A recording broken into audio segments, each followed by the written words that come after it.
10 signes précurseurs dangereux de la thrombose dans les jambes. Vous portez peut-être une bombe à retardement dans les jambes, sans même le savoir. Saviez-vous que des milliers de personnes meurent dans leur sommeil sans avoir la moindre idée de ce qui se passe à l'intérieur de leur propre corps? Parfois, ce qui ressemble à un léger inconfort dans une jambe, un petit gonflement en fin de journée ou une douleur intermittente, peut être le tout premier signal d'alerte d'un problème extrêmement grave. Un problème qui se développe en silence, sans bruit, jusqu'à ce qu'il soit trop tard. La thrombose est l'une des affections les plus traîtresses qui soient. Et aussi alarmant que cela puisse paraître, elle peut débuter avec des symptômes si discrets que la plupart des gens les ignorent totalement. Et pire encore, beaucoup de ces signaux apparaissent exactement là où personne ne prête attention, dans les jambes. Imaginez un caillot de sang se formant à l'intérieur d'une veine profonde. Ce caillot commence petit, caché, comme une micro-fissure dans un tuyau d'eau. Mais avec le temps, il grossit, bloque la circulation et peut se détacher. Lorsqu'il se détache, il peut migrer jusqu'aux poumons ou au cerveau, provoquant une embolie ou même un AVC. Et tout cela peut commencer par quelque chose d'aussi banal qu'un inconfort à la marche. Comme le dit un proverbe, l'homme avisé voit le danger et se met à l'abri, mais l'insensé continue et en subit les conséquences. C'est pourquoi, si vous avez plus de 50 ans, que vous avez déjà ressenti des gonflements inexpliqués, des douleurs dans une jambe ou des sensations étranges que vous n'avez pas comprises, restez avec moi jusqu'à la fin de cette vidéo. Aujourd'hui, je vais vous révéler les 10 signes précoces de la thrombose dans les jambes. 10 signes silencieux, mais extrêmement dangereux. Certains d'entre eux passent même inaperçus chez les médecins. Mais après avoir vu ce contenu, vous serez capable de les reconnaître, de protéger votre santé et d'aider ceux que vous aimez à en faire autant. Maintenant, dites-moi, de quelle ville me regardez-vous? Écrivez-le dans les commentaires. Et si vous sentez que votre santé est une priorité, tapez aussi cette phrase pour vous engager envers votre avenir. Ma santé est ma priorité. Passons maintenant au premier symptôme. Et je vous préviens tout de suite, c'est l'un des plus négligés, et pourtant l'un des plus dangereux. Le premier symptôme est presque toujours ignoré, et c'est le plus sournois. Tout a commencé par un léger gonflement à la cheville gauche de Madame Nair, 71 ans, retraitée, dynamique, qui faisait ses promenades quotidiennes. Au début, cela ressemblait à un simple inconfort après être resté debout trop longtemps. Mais le gonflement ne disparaissait pas. Pire encore, il s'accentuait en fin d'après-midi, et une sensation étrange de chaleur commençait à se propager dans le mollet. En appuyant avec les doigts, elle ressentait une légère douleur, comme un petit coup de poignard à l'intérieur. Voici le premier signe que beaucoup négligent, un gonflement asymétrique dans une seule jambe. Il ne fait pas mal au début, ne limite pas les mouvements, et c'est justement pourquoi personne ne pense à une thrombose. Mais c'est là que réside le danger. Lorsque la jambe commence à enfler sans cause évidente, c'est un signe que le sang est bloqué quelque part dans une veine. Avec le gonflement, la chaleur localisée dans le mollet est un autre signal. La zone paraît chaude, comme si le corps essayait de résoudre une inflammation. Mais il n'y a ni fièvre ni infection. C'est le sang qui stagne, tentant de circuler, sans succès. Et dans cet effort, il génère de la chaleur, de l'irritation et une inflammation locale. Le troisième symptôme apparaît souvent ensuite. Une douleur gênante à la marche ou lorsqu'on presse l'arrière de la jambe. Certaines personnes décrivent cela comme une crampe récurrente. D'autres parlent d'une sensation de brûlure interne qui s'intensifie avec le mouvement. C'est le corps qui tente de dire « quelque chose ne va pas avec votre circulation ». Ces trois premiers signes apparaissent souvent ensemble, mais ils ne sont pas toujours tous présents. Parfois, un seul suffit à indiquer que du sang commence à coaguler dans les veines profondes de la jambe. Madame Nair n'a cherché de l'aide qu'après une journée de forte chaleur, lorsqu'elle a ressenti sa jambe battre comme si elle pulsait de l'intérieur. À l'hôpital, le diagnostic est tombé rapidement. Thrombose veineuse profonde. Si elle avait attendu un jour de plus, le caillot aurait pu atteindre les poumons. Quand le corps parle, il ne crie pas, il murmure. Et ces murmures sont les signes que vous devez apprendre à reconnaître avant qu'ils ne deviennent des cris, car le symptôme suivant est encore plus subtil. Mais lorsqu'il apparaît, il révèle que le sang est déjà en détresse. Quand la veine durcit, c'est le sang qui appelle à l'aide. Le quatrième signe se ressent au toucher. La veine de la jambe, qui est normalement souple et presque imperceptible, devient une corde dure, tendue, bien visible sous la peau. Cette rigidité indique que le sang à l'intérieur est coagulé, formant un obstacle fixe. Le durcissement de la veine est un signal avancé. Le sang ne circule plus comme avant. Il pousse, essaie de passer, mais rencontre un blocage qui ne cède pas. Beaucoup de gens ne remarquent cela qu'en massant leurs jambes pour soulager la lourdeur ou la fatigue. En passant les doigts, ils sentent une ligne ferme et sensible tout le long du mollet. Le corps alerte qu'un élément bloque la circulation et chaque jour qui passe, ce caillot peut grossir. Peu après, la peau commence à réagir. Le cinquième symptôme apparaît sous la forme d'une tache rougeâtre, souvent en ligne verticale ou en un point isolé. La rougeur n'a rien à voir avec un coup ou un hématome.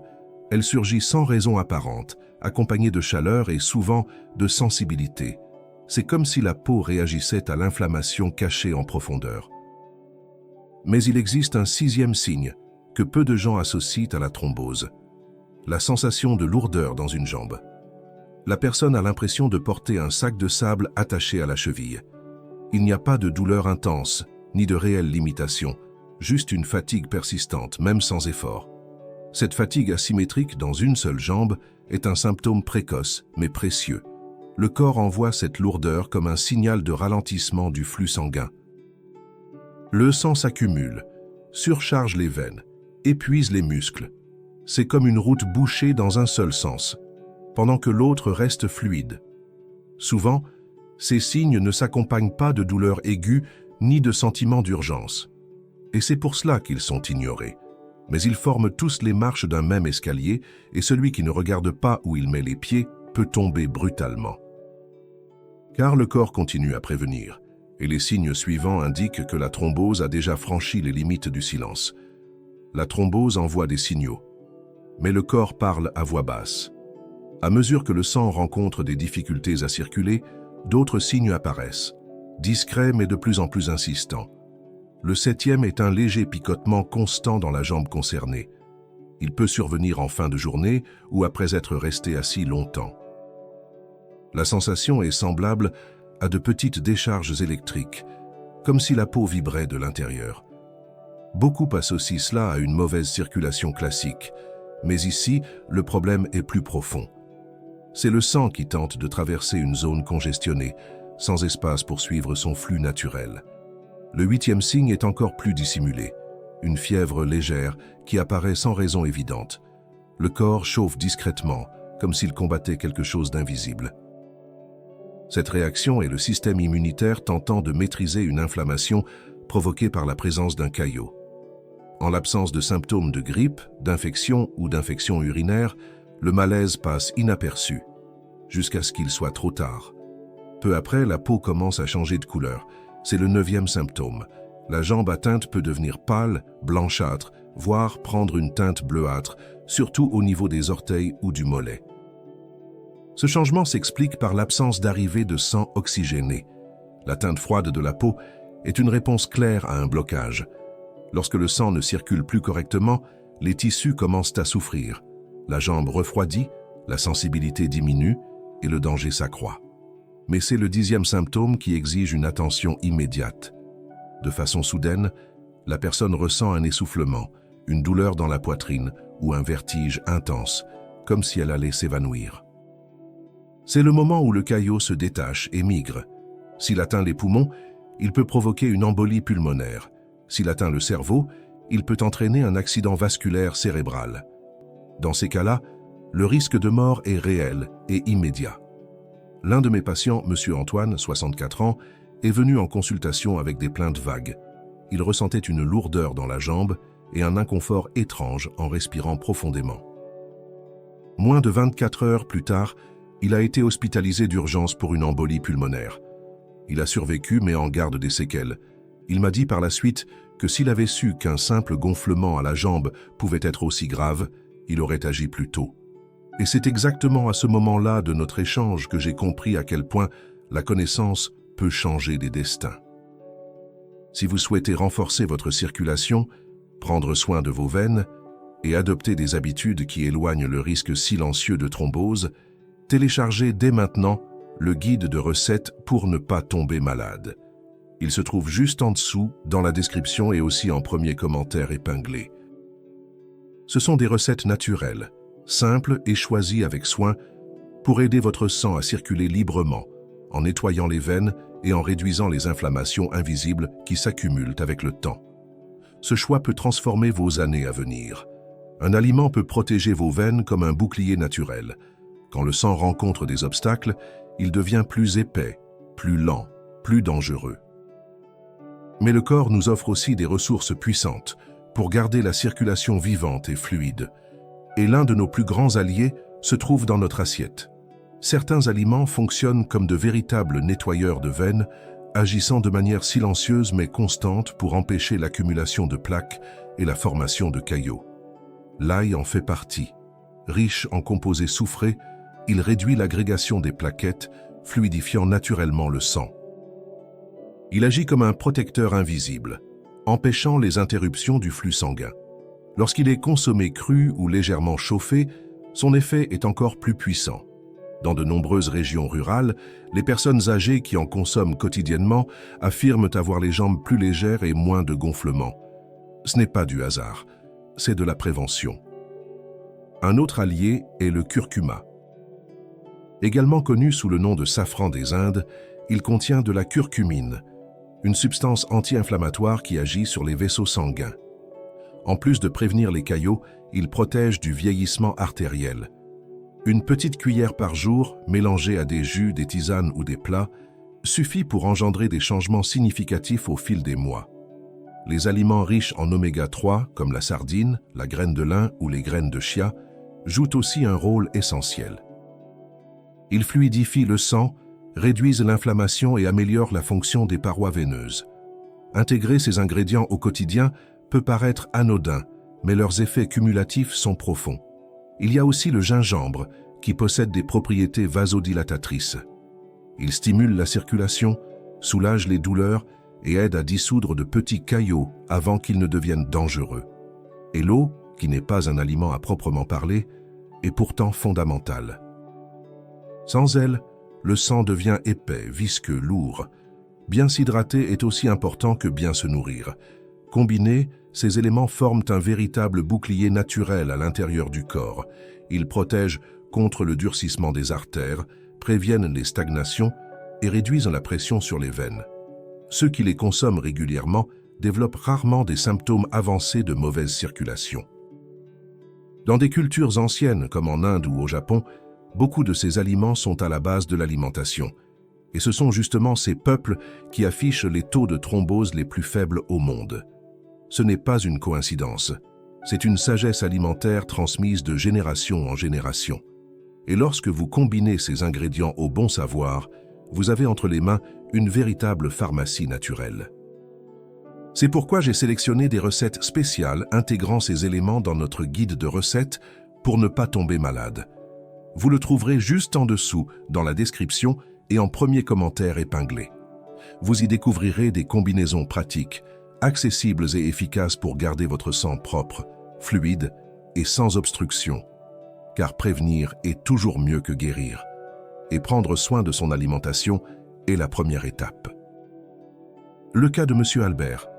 Il a failli perdre sa jambe, mais a réagi à temps. M. Albert a 68 ans et a toujours été un homme actif. Il travaillait au champ, montait et descendait les collines, portait des charges lourdes. Ce n'était pas un homme à se plaindre. Mais un jour, il a commencé à ressentir une douleur au mollet droit. C'était comme une crampe persistante qui ne passait ni avec un massage, ni avec du repos. Sa jambe paraissait étrange, plus chaude que l'autre, et elle avait commencé à gonfler lentement au fil de la semaine. Il a ignoré cela, pensant que ce n'était que de la fatigue. C'est sa femme qui a remarqué que quelque chose n'allait pas. Elle a vu une tache rougeâtre au milieu de la jambe et a insisté pour qu'il consulte un médecin. Lorsqu'il est arrivé au cabinet, il avait du mal à poser le pied au sol. L'examen clinique a suffi pour suspecter une thrombose veineuse profonde. Une échographie a confirmé le diagnostic.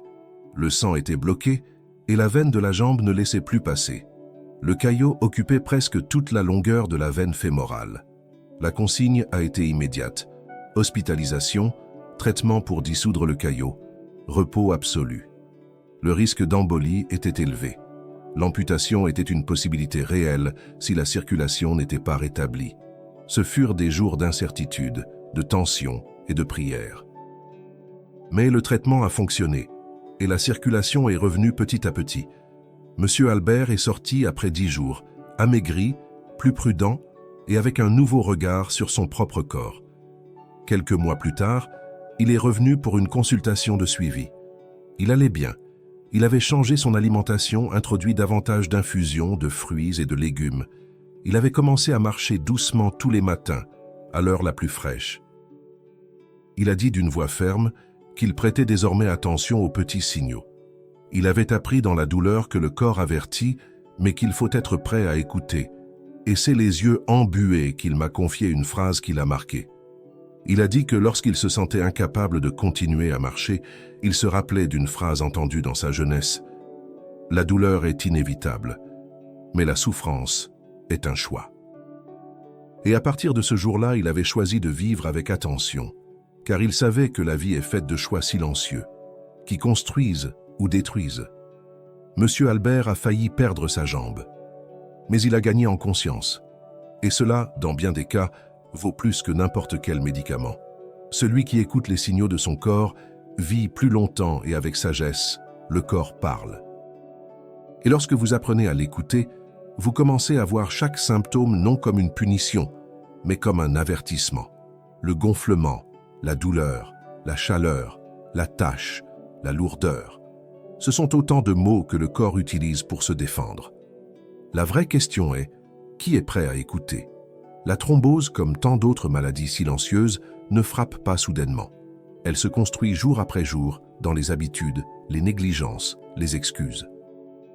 Mais elle peut aussi être évitée, inversée et contrôlée, dès lors qu'on porte une attention sincère à sa propre santé. Et cela ne demande pas de miracle, mais une décision. Les signes que nous avons partagés ici ne sont pas des statistiques froides. Ils sont réels, vécus par des personnes qui traversent des cabinets médicaux, les couloirs d'hôpitaux, souvent sans même savoir le risque qu'elles encourent.